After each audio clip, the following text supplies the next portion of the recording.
Russia steps in after U.S. pressures WHO to drop healthy baby resolution. A Russian delegation stepped in to right a wrong perpetrated by the Trump administration, as UN and WHO officials offered no resistance to U.S. demands supporting big business at the expense of infant health. In a stunning confrontation noted to be another example of support by the administration of U.S. President Donald Trump for corporate interests on environmental and public health issues, U.S. officials demanded that UN Health Branch WHA, the governing body for the World Health Organization (WHO), shelve a resolution that would encourage worldwide educational programs supporting the use of breast milk to encourage healthy babies.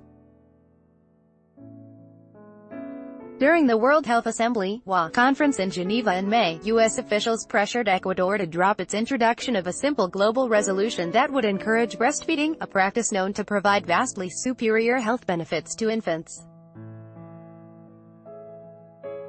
Many noted that the incomprehensible demand by the Trump administration to downplay the importance of a mother's breasted milk for their infant child mirrored the policy platforms of infant formula manufacturers, including Switzerland's Nestlé and America's Abbott Laboratories.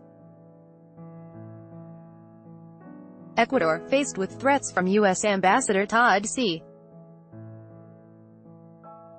Chapman that Washington would withdraw American military assets currently deployed as a defense against violence-racked regions bordering Colombia, balked at introducing the Healthy Baby Resolution at the Geneva conference.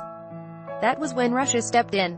In reintroducing the WHA Global Resolution to support breastfeeding, the Russian delegation, as a matter of principle, sought to right a wrong, according to the New York Times. "We're not trying to be a hero here," stated a Russian WHA delegate who asked to remain anonymous to avoid political and professional repercussions. "We feel that it is wrong when a big country tries to push around some very small countries, especially on an issue that is really important for the rest of the world," pointed out the Russian delegate, cited by nytimes.com. The amount of fight put up by the U.S. representatives of the Trump administration against an initiative for healthy babies shocked global health officials.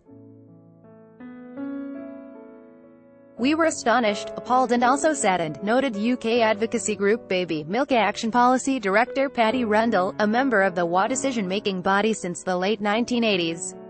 "What happened was tantamount to blackmail, with the U.S. holding the world hostage and trying to overturn nearly 40 years of consensus on best way to protect infant and young child health," Rundle detailed.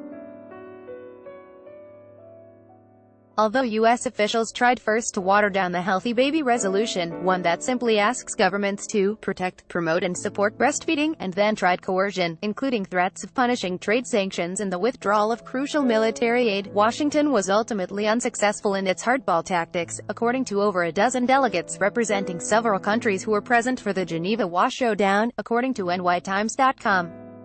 In appearing to place high profit margins for multinational corporations above common-sense health science, the U.S. delegation has echoed the kind of my way or the highway negotiation tactic favored by the Trump administration, throwing long-standing international alliances and legacy policies into turmoil in multilateral partnerships ranging from the 2016 Paris Climate Accords, to the 2015 JCPOA-Iran nuclear deal, to participation in high-profile human rights organizations and economic unions.